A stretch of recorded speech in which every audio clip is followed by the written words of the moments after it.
Olá, pessoal! Depois de um pequeno hiato, estamos de volta. Nós somos os Inatuais e nós estamos começando com muito orgulho os Inatuais número 5. Eu sou o Sérgio Marconi. Eu sou o Joaquim Gama, boa noite. Olá, Joaquim, buenas noches, Social Club. Desde o ano passado que nós não mantemos o diálogo aqui no Inatuais. Tudo bem contigo? Tudo bem, rapaz. Então, teve esse ato aí, mas em compensação, um passarinho me contou que o programa de hoje está afinado. É verdade isso? Está muito afinado e o hiato se dá no momento de muita felicidade, pois o mundo não acabou, né? Nós não tivemos uma guerra aí, Estados Unidos e Irã, estamos aqui mantendo o Inatuais na sua 5ª edição. Então o Assis Valente estava certo, né? O tal do mundo não se acabou, né? O mundo não se acabou. Sejam muito bem-vindos ao nosso programa Inatuais, é um programa que traz cultura, informações, e nós hoje continuaremos com a nossa série sobre a modernidade. Dessa vez vamos falar sobre música, então se é um tema que te interessa, convido você a ficar com a gente, acompanhando aqui o nosso bate-papo, que eu tenho certeza que você vai gostar muito. Bem, Joaquim, temos um convidado hoje no programa muito especial, e conforme você bem disse, é um convidado afinado. Você quer saber quem é? Por favor. Eu vou tentar dizer a biografia do rapaz. Agora sim, eu confesso a vocês que eu vou pular, porque é grande, hein? Ele iniciou seus estudos musicais, estudos de órgão e bateria, aos 6 anos de idade com seu pai, no Conservatório de Música da Universidade Estadual de Feira de Santana, CUCA. Estudou violão clássico por 5 anos e saxofone por 3 anos. Ele também teve aulas de clarinete na Banda Sinfônica da Euterpe Feirense. Recebeu grande parte de sua formação musical na Universidade Federal da Bahia, UFBA, onde acaba de concluir seu bacharelado em Música em Condução, na turma do professor doutor José Maurício Brandão. Na UFBA, nosso convidado estudou piano na classe da professora russa doutora Ekaterina Konopleva por 3 anos. Ao longo das aulas de regência, ele estudou teoria e análise musical, música antiga, ópera, direção sinfônica, história da música, violino secundário e contrabaixo. Trabalhou também como gerente e diretor musical em várias gravações no Brasil. Fez parte do madrigal da UFBA e da Orquestra Sinfônica da Bahia e participou como intérprete de instrumento em várias apresentações e concertos.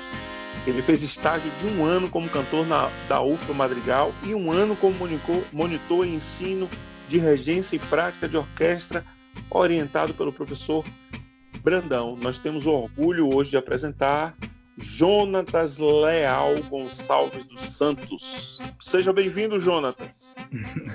Muito obrigado pela oportunidade de estar aqui e falar um pouquinho sobre música.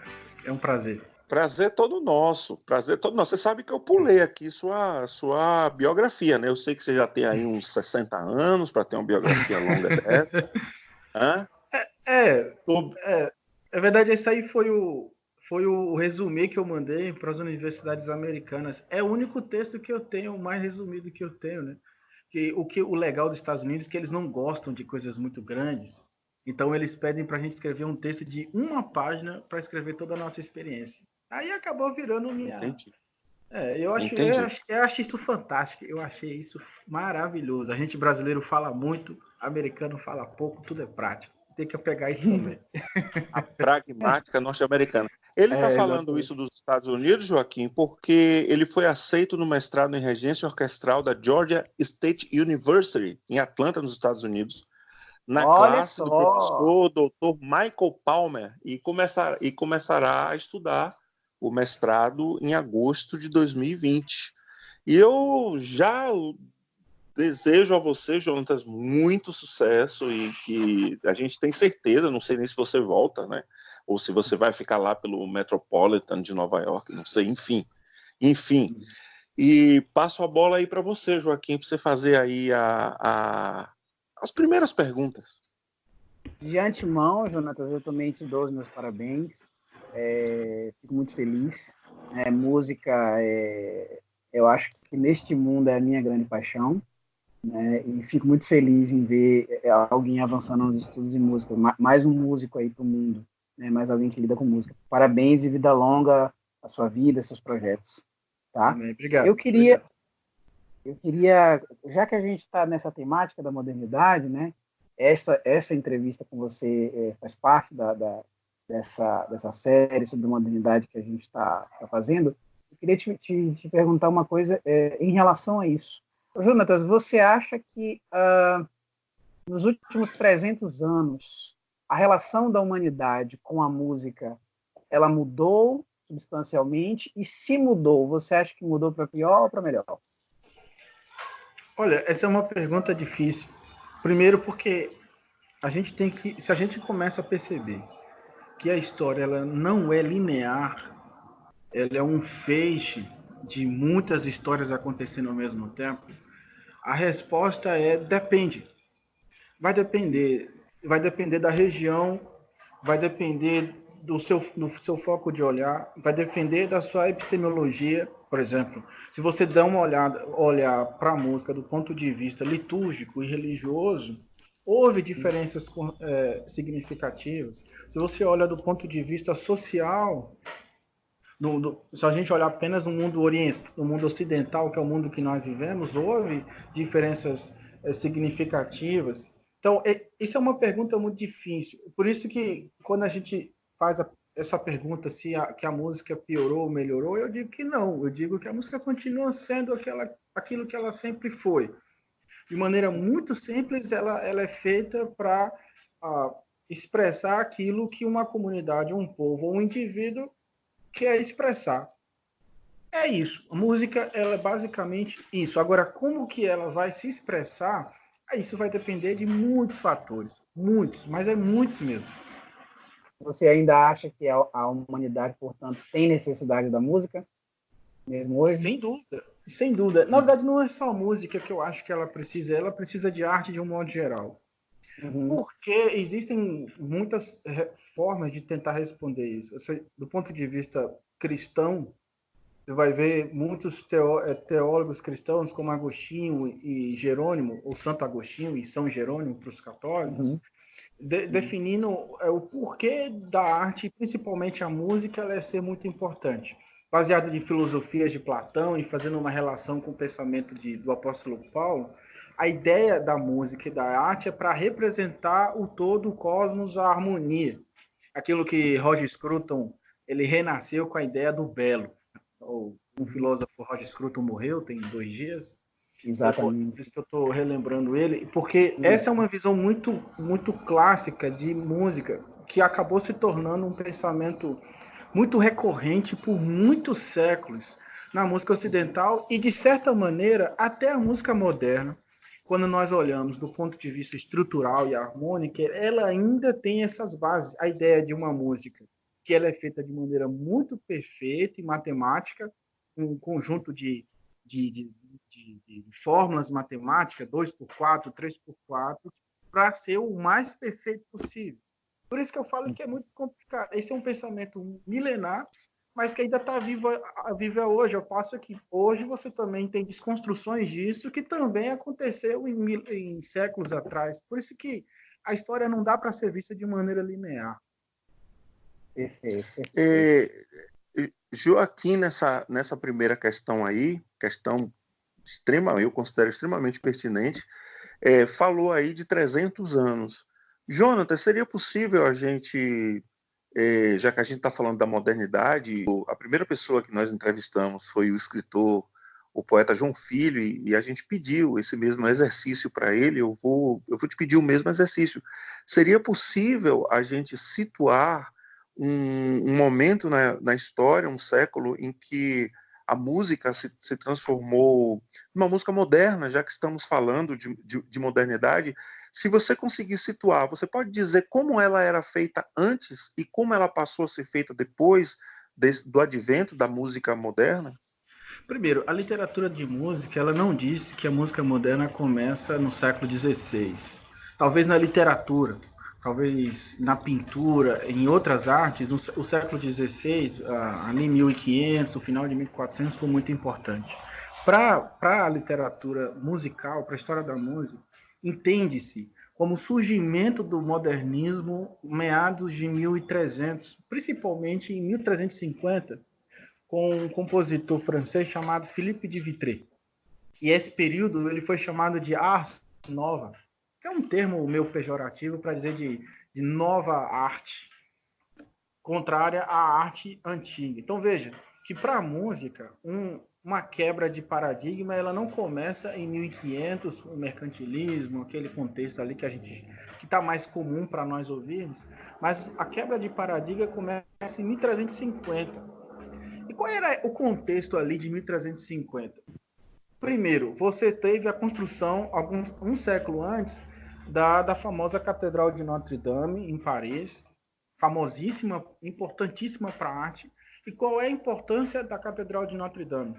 Foi que ela, dois compositores padres, chamados Pierrin e Perotin, e alguma coisa atrás, alguma coisa assim. Eu sei que um é Perotin e o outro lá que eu esqueci o nome, são dois compositores, eles desenvolveram uma escrita mais avançada e mais precisa do que a escrita anterior, que é chamada de Neumanns.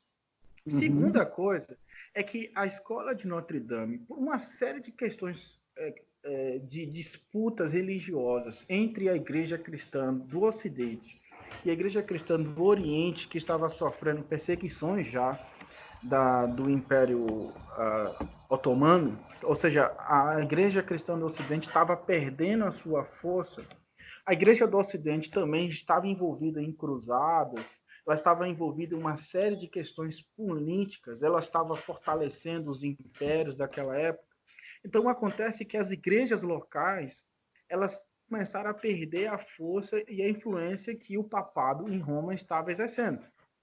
Importante lembrar também que o imperador de Roma, nessa época, em 1300, ele tira a sede da igreja de Roma e leva para uma cidade lá no interior da França. Então, todo esse contexto faz com que as igrejas locais passem a ter maior autonomia. E aí surge, as igrejas começam a introduzir outras formas de música que não era aceita no culto, na música oficial, né? O liber usualis, que é a música, o canto gregoriano. Então, a partir daí, começa a surgir novas formas de música. Uma coisa muito importante, não dá para ser muito técnico aqui, talvez não vai entender quem te for ouvir, mas tem um detalhe muito importante, porque a música medieval, ela tinha uma influência enorme da filosofia platônica, da matemática de Pitágoras. Eles entendiam que a música ela precisava ser entendida da forma matemática, porque era a única forma subjetiva possível. Então, a música e matemática e geometria era tudo uma coisa só. E a lógica filosófica era extremamente mística, que era o quê? A música, de maneira matemática, representando a perfeição da natureza e a representação da glória de Deus. O belo. Isso, é a ideia do belo. As músicas, portanto, elas, por causa da questão lá do triângulo, que tem 3 partes, elas geralmente eram um compasso ternário. Era uma música em 3 tempos.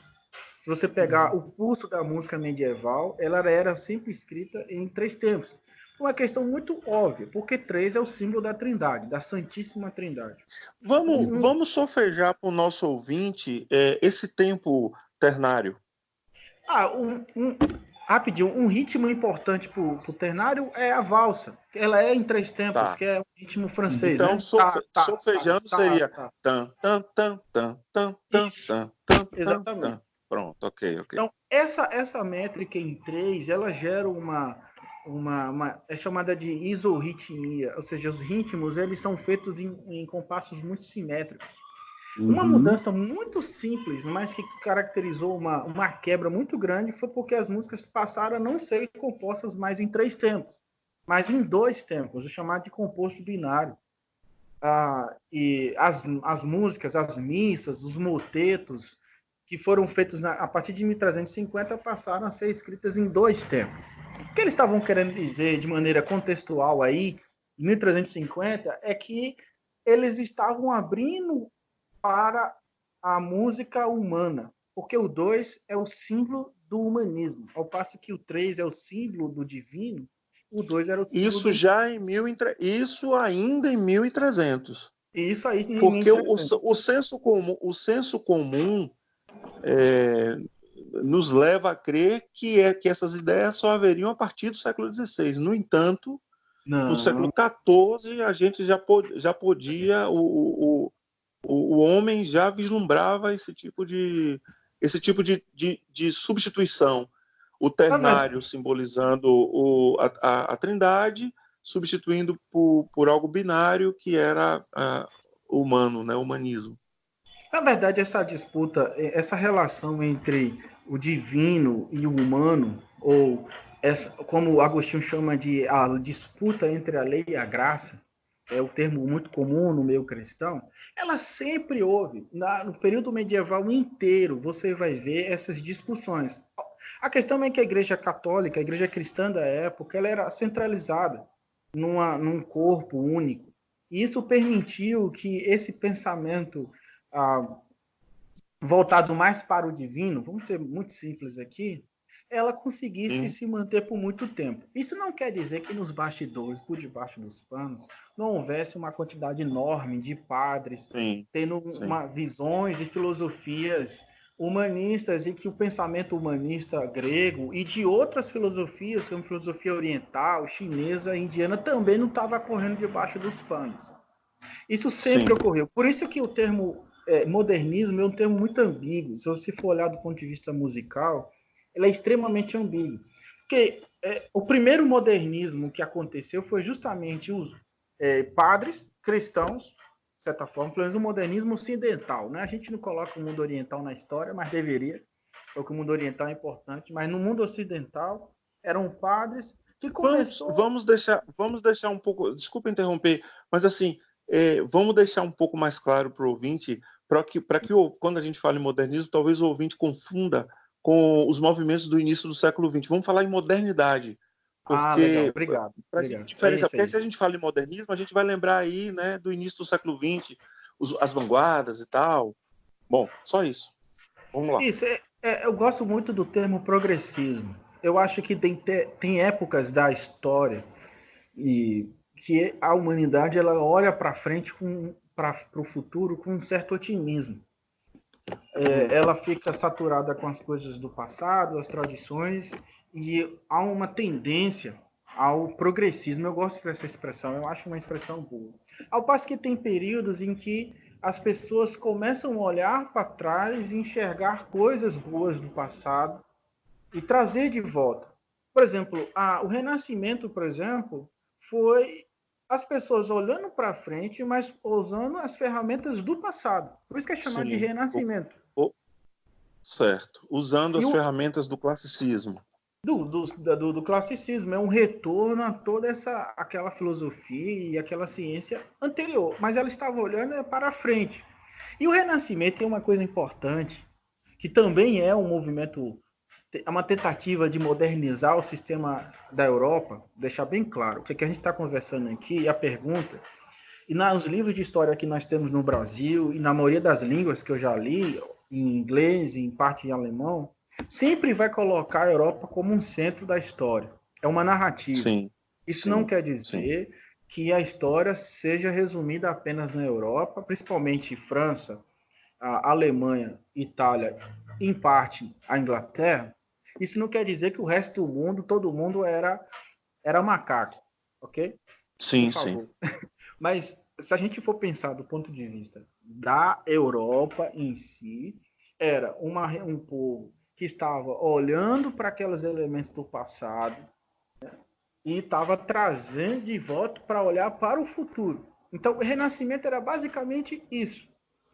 Ao mesmo tempo que a Igreja Católica estava sofrendo crises internas absurdas, ela estava tentando olhar para trás para ver qual era a sua própria doutrina, ao mesmo tempo que ela estava olhando para frente, olhando para as navegações, olhando para o mundo oriental, principalmente o muçulmano, que cientificamente era muito mais superior do que o mundo ocidental, europeu. ela estava olhando para o comércio. Então, ela, ao mesmo tempo que ela estava tentando reafirmar sua doutrina, ela estava olhando para frente e estava vendo uma nova ciência que estava despontando. Ela estava vendo o crescimento da lógica, ela estava vendo o crescimento da razão. Tudo isso influencia a música, que a gente, né, pode chamar de um início ou o embrião dos modernismos que a gente tem hoje no século XX. Então, tudo isso começa lá, mais ou menos. Os historiadores mais profundos começam a dizer que essa coisa, de fato, aberta, começa em 1300, 1200, 1300, com seu apogeu em 1350, com as músicas de Philippe Vitré, que foi um grande compositor desse período. Então, você situou século XIV, depois você falou do século XVI, que é século XV, XVI, Renascimento, e para a gente dar uma avançada na história, a partir daí houve também várias mudanças na música, né? Século XVII, XVIII, um apogeu assim disso que está presente até hoje, né? Os autores que estão presentes até hoje. Vou pegar o gancho da tua pergunta aí. Sim, claro. Vou pedir vou fazer uma pergunta que eu sei que é difícil do Jonatas responder em tão poucos minutos, mas você já avançou no tempo aí, e eu vou assim perguntar uma coisa para o Jonatas. Jonatas, por que Johann Sebastian Bach é tido como tão importante? Meu Deus. A pergunta do Silvio, olha, essa é a pergunta do Silvio Santos, aquela última lá do Show do Milhão, valendo 1 milhão. Aquela última. Essa pergunta aí, a última. O Bach, ele foi uma pessoa icônica para o seu tempo e para sua época. Mas aí, Bach, ele já é final do século XVII. Ele é mais ou menos entre 1680 e ele morre em 1750. Ali foi um outro período na história. Tá, mas a gente vai chegar a Bach. Antes de chegar em Bach, a gente tem que lembrar uma coisa, ou elucidar quem estiver ouvindo. Antes essas mini-reformas que começam a haver dentro da Igreja Cristã, mais ou menos no século VI, um papa chamado Gregório Magno, ele consegue unificar a liturgia da Igreja Cristã em toda a Europa e, de certa forma, também a liturgia da Igreja Cristã no mundo ocidental, do mundo oriental, que tinha a capital lá em Bizâncio, né, Constantinopla. Essa unificação, que foi a unificação da língua, o culto tinha que ser em latim, houve uma unificação das músicas, havia uma diversidade gigantesca, ele unifica, faz um inário, chamado de Liber Usualis, é o inário da Igreja Católica até hoje. Ele define como que a música deveria ser cantada no culto, que é o chamado canto-chão ou canto gregoriano, famoso canto gregoriano, que era para ser cantado em uníssono, sem divisão de vozes, sem muitos melismos, ou seja, sem muito floreio na voz, sem muita voltinha. É isso. A coisa mais simples possível, e a música ela seguia a métrica e a prosódia da própria letra. Então, se a música ela era em latim, então ela seguia os acentos e a rítmica da própria língua latina. A partir de 1350, então, começa a haver esta quebra.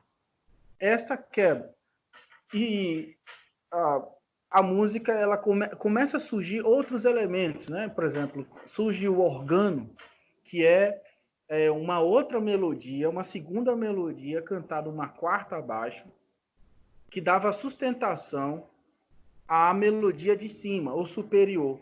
No latim, superior acabou se tornando o que se chama hoje de soprano. E a voz de baixo, na língua latina, é o que hoje nós chamamos de tenor. Tenor, do latim, é segurar. Então, a partir daí, começa a surgir duas notas. Essas duas melodias, elas vão avançando, até chegar em 1500, quando a música não era apenas só duas melodias cantando de maneira independente, já haviam 3, 4, 5 vozes, que é o chamado de polifonia, que eram muitas vozes cantando ao mesmo tempo. A Igreja Católica aí vendo essa confusão, porque cada linha melódica dessa cantava numa letra diferente, uma melodia diferente, então na prática era muito bonito de ouvir, mas ninguém entendia a letra. Houve reações a esses movimentos. Ou seja, a mensagem da letra não conseguia ficar clara. A partir do 1300, com o crescimento do pensamento grego, de novo, né, o renascimento, o retorno do mundo clássico, a matemática e a lógica, ela passa a ser mais importante do que o logos, que é o conteúdo, que é a mensagem, né? A mensagem bíblica, ela perde a sua importância. Então, a partir desse período, a música instrumental e a música vocal, mas no caso a música artística como um todo, ela começa a ter muito mais força. Então, quando a gente chega em 1500 e 1600, nós já temos uma outra variedade de músicas que a gente não tinha nos períodos anteriores. Em 1500, Sim. Por exemplo, com a reforma protestante e vendo essa forma nova de se fazer música, usando de uma lógica absurda, eles usam esse tipo de música para atrair novos fiéis. Você vai ver Lutero, a partir de 1517, usando esse tipo de música, chamada de música homofônica, né? Música a quatro vozes, aquilo que a gente chama hoje de música coral. Esses inários que a gente tem nas igrejas protestantes, né? Música a quatro vozes, todo mundo cantando mais ou menos no mesmo ritmo. Eram oriundos da música italiana, dos madrigais italianos. Ele usou amplamente esse tipo de música para atrair os fiéis lá a partir de 1500. Então aí você tem uma coisa importante. Aí agora eu vou chegar em Bach. Me perdoe por ser um pouquinho longo. Não, perfeito. Porque entra o seguinte, a Igreja Católica ela estava em declínio por uma série de fatores, né? Fatores políticos, sociais, uma guerra com o mundo muçulmano. Mas, ao mesmo tempo, ela queria manter sua tradição, e parte da sua tradição é a música do canto gregoriano, cantado em latim.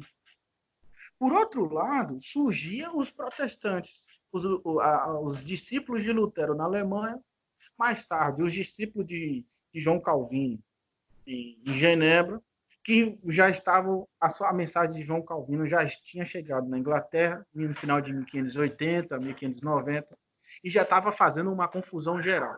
O que a Igreja Católica fez? Ela reincentivou a música e o poder e a glória católica. E aí que começa o chamado de período barroco da história. O barroco, se vocês olharem a arte barroca, você vai ver que ela tem muitos floreios, ela tem muito ouro, muito brilho. O pano de fundo é muito simples. A Igreja Católica começou a perder território e ela usa a arte para reafirmar sua glória. Como reação à reação da Igreja Católica, os luteranos, principalmente, também começam a fazer uma música para combater, ou ser um contraposto à música católica, que é a música luterana. E é aí que entra Johann Sebastian Bach. Porque Johann Sebastian Bach, ele é a expressão máxima do pensamento e da música luterana, que é dentro de um contexto barroco. Então você vai ver a música católica, e quem é um católico vai enfatizar Machot, outros compositores católicos, e quem é luterano e de tradição protestante vai supervalorizar Bach. Agora, tudo bem, Bach ele foi um cara icônico, porque ele produziu muita coisa.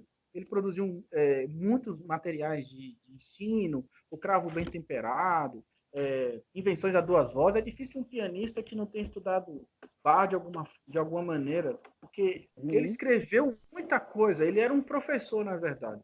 Mas isso não significa que na época de Bach não existissem outros compositores tão bons quanto ele. Por exemplo, Handel. Handel e Bach eram os dois grandes mitos da época. Bach, que estava em Leipzig, que era o ministro de música da Igreja Luterana de Leipzig, e Handel, que era um músico itinerante que foi para Londres para ganhar dinheiro.